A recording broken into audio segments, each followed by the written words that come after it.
Hi, my name is Emil Rutenberg and welcome to my show. This is Not Fade Away, the 5th sequel.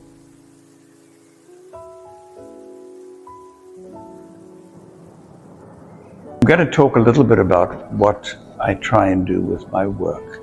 And what I try and do is interpret the human spirit through the human form, whether it's in sculpture, sketching, or painting. My work seeks to portray the condition and the struggle of man, often in conflict with his environment, and at times, in fleeting moments, in harmony with it. I present the human condition as one shaped by both circumstance and existential reality, yet almost always as something directly or indirectly self-imposed.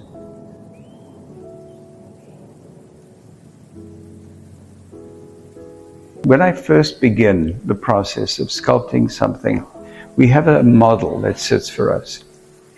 We never quite know, and I certainly don't quite know what's going to emerge.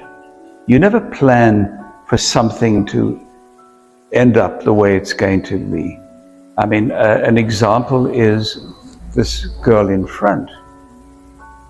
This was a girl, and yet she turned out to be, and we call this one Kaya, Earth Goddess. This is a sensual, sacred form. Kaya stands as a symbol of Earth's enduring feminine power. And if you look around her, if you move around, you'll understand that.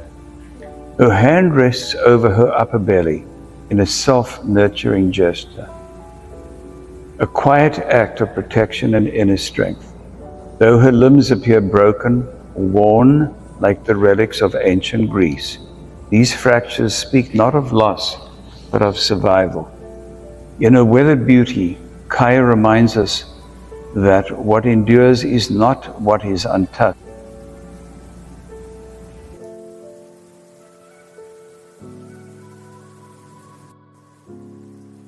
Some pieces that are very special to me. This piece was done fairly early in my days as a sculptor, and we've done it in a variety of media. This one is acrylic that has been sandblasted and infused with a color. I explore the quiet dignity of aging grace and discipline through the lens of a dancer's body. Cast in ethereal, sandblasted acrylic, this figure captures a moment of introspective stillness. The poised rest of a woman whose movements once told stories across the stage. Though time has softened her limbs and slowed her rhythm, the elegance remains. Her posture, subtlety grounded and composed, speaks not of resignation, but of enduring strength and inner light. She is no longer center stage, yet she radiates presence, a ballerina still, transformed by age, yet untouched in spirit. The translucency of the medium evokes both fragility and resilience, highlighting the delicate balance between physical and the eternal.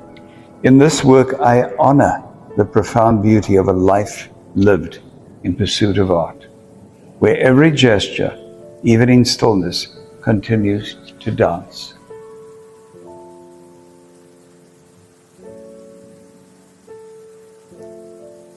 If we want to go to where there are political implications, then we should walk over here. This is called Only the Soul Can See. The soul meaning the sole of the foot. And these represent, which they are in fact, books. They represent education. And he has his foot on education. This was all about a time when I discovered, when I was in Africa, which is where this was created, that the situation with education there was terrible, and that there was no such thing as good education to be found. And the statement, "A country that does not educate its youth has no future," is what was true of this young man. And the fact that he's blind shows you that there has no vision. There is no future for him. But he's angry, hence the tension in his back and his shoulders and the grim look on his face. And this is what this represented. Not unlike another piece here, which is called "The pen is mightier than the sword," where the bronze figure is scarred yet defiant, brandishes a fountain pen-shaped spear, the symbol of intellect over violence. Though he bears the marks of battle, and you can see them everywhere, his weapon is one of thought, truth, and communication. This sculpture honors the idea that lasting power lies not in force, but in the courage to express, to educate, and to enlighten. So these two have very similar circumstances, both in Africa, and both make a statement about the political restraints that people have, those that are underprivileged, that live in that country.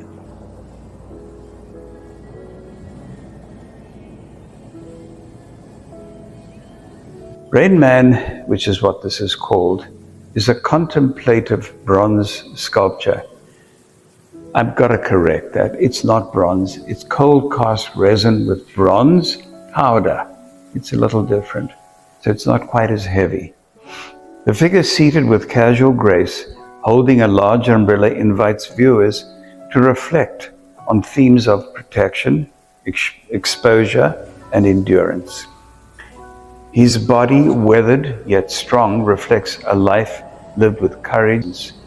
The umbrella, a symbol of shelter, is held with both purpose and ease, neither shielding nor relinquished. Nudity, in this context, becomes a metaphor for emotional transparency, disarming the viewer with honesty rather than provocation. Rain Man stands not merely as an individual, but as a universal figure, enduring, adapting, and waiting, not just for the rain to pass, but for meaning to emerge from its falling.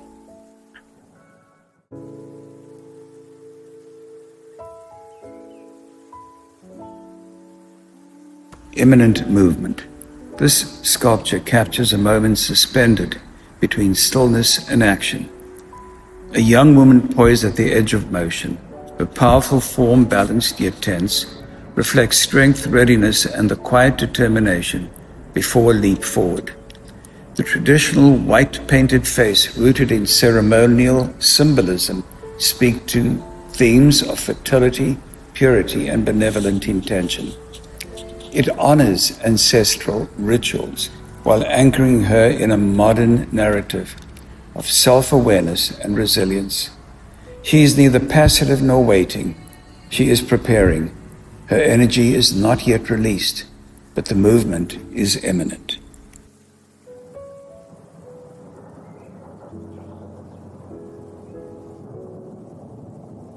Tall Money. Tall Money is a sculptural portrait of resilience, representing the determined ascent of a young man shaped by adversity. With his eyes closed and arms folded in quiet strength, this figure embodies the inward focus and personal resolve required to rise beyond the limitations of an underprivileged upbringing. The title itself plays on the duality of aspiration, tall evoking stature, growth, and dignity, money signifying success, not only in material terms, but in self-worth and accomplishment. Clad in a simple tank top, the figure reflects a humble origin, yet his posture and presence suggest a future forged by ambition, discipline, and vision. This work is a tribute to those who find power in their struggle, who cultivate greatness, not in spite of their roots, but because of them.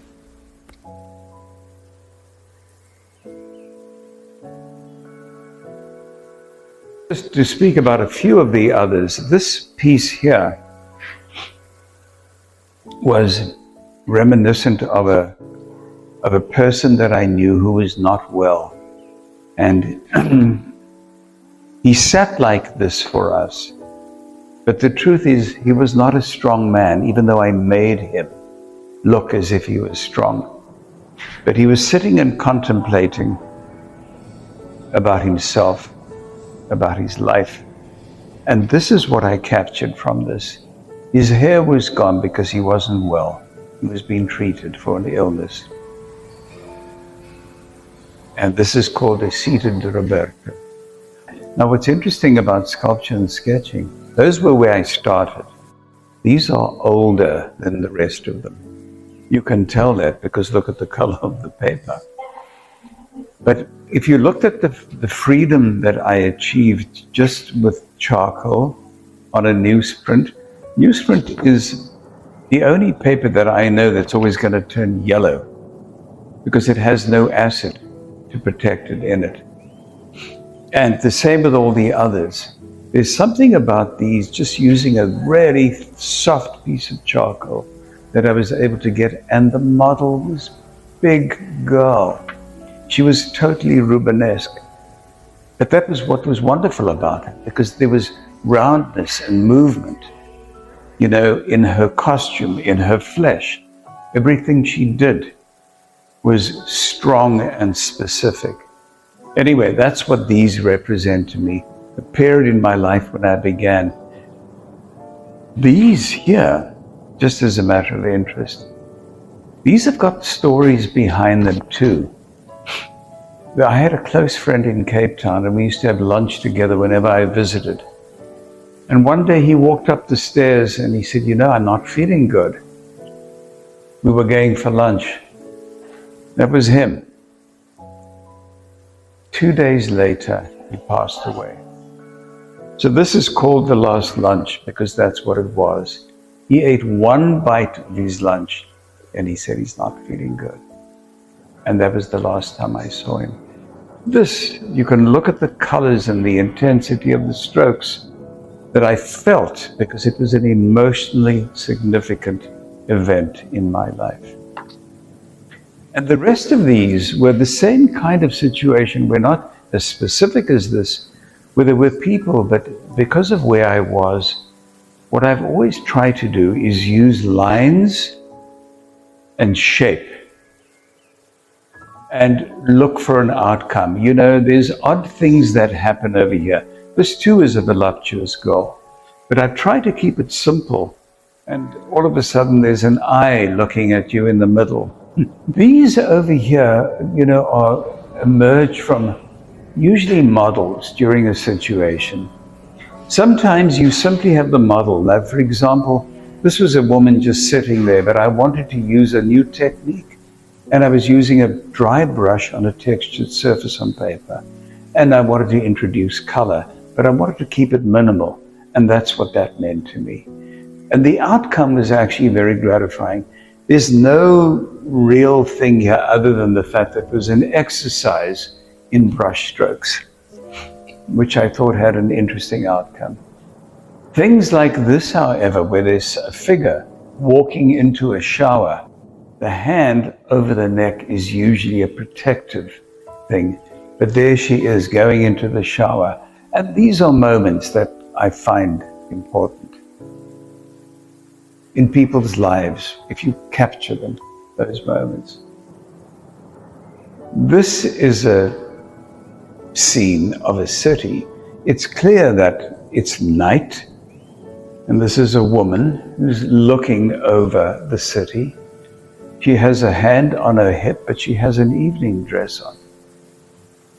So it implies something has happened. Either she is looking for somebody, or she's simply gazing and memorizing what may have transpired. But it's definitely night an issue, and it's called Night Moves. It's a contemplative moment. Stances where they are self-protective. This one. So is that one. Both of them carry the same gesture of showing their backs or in this case, protecting and holding onto herself. In this case, there were sort of various attempts to introduce new impressionist style brushstrokes against something that was actually real. And I thought it worked quite well. The tones that are used are sort of, in a way, warm flesh tones. But the way that the brushstrokes have been applied throughout the back, to me, I thought was an interesting approach to creating an impressionist sort of sensibility about the muscles. These street scenes usually have an implied something going on in the dynamic between the people is usually that. For example, this one is called Estranged. There's a figure walking into the light, and here's a girl. It would seem to me that these two, because it's by the label, has got something going on. He's walking away, and she's following. And that's kind of as much as you need in a thing like this, because what I'm creating is she's coming from the darkness, he's walking into the light. In the event of a scene like this, you can see there's a male figure and there's a young woman. This is a square in Paris. It's raining. They both have umbrellas. They're both all wearing raincoats. And they're definitely part of a movement towards something. They're all walking. So there's usually movement and there's gesture. That is a daughter, and that's the mother. What's interesting about this is that this one has got a shadow, she's got a shadow, and the daughter doesn't. And you say, well, why is that? Well, there could be many reasons, but it's created to create questions. She could maybe no longer hear, and that's just a shadow of who she was, or a figure. And the mother is moving away, and there's something that he's looking at. It doesn't necessarily mean there's anything sinister. He's just curious. But he's looking to see. This could be confusing him, as it might confuse somebody who's looking at it, why she doesn't have a shadow. I always bring to the show a big variety of sketches for those people who like raw sketches, simple sketches, usually charcoal, some of them gestures captured, but all of them with strong strokes. This is a casing point of. They never 100%, they're always somewhat left incomplete for a purpose. Like this was a voluptuous model that we worked with. This was the young girl. Only part of her face was important, and so on. So you can see that throughout these, what I try and capture is a gesture, but I keep it simple. This is a acrylic pen. This here was movement again. There's always movement somewhere. A torso. And these over here were straightforward, just females that we worked with. This is somewhat unusual, a little bit abstracted, but figure caught in a pose. So this gives you an idea. And these I do often as warm-ups and things, but they become important to me.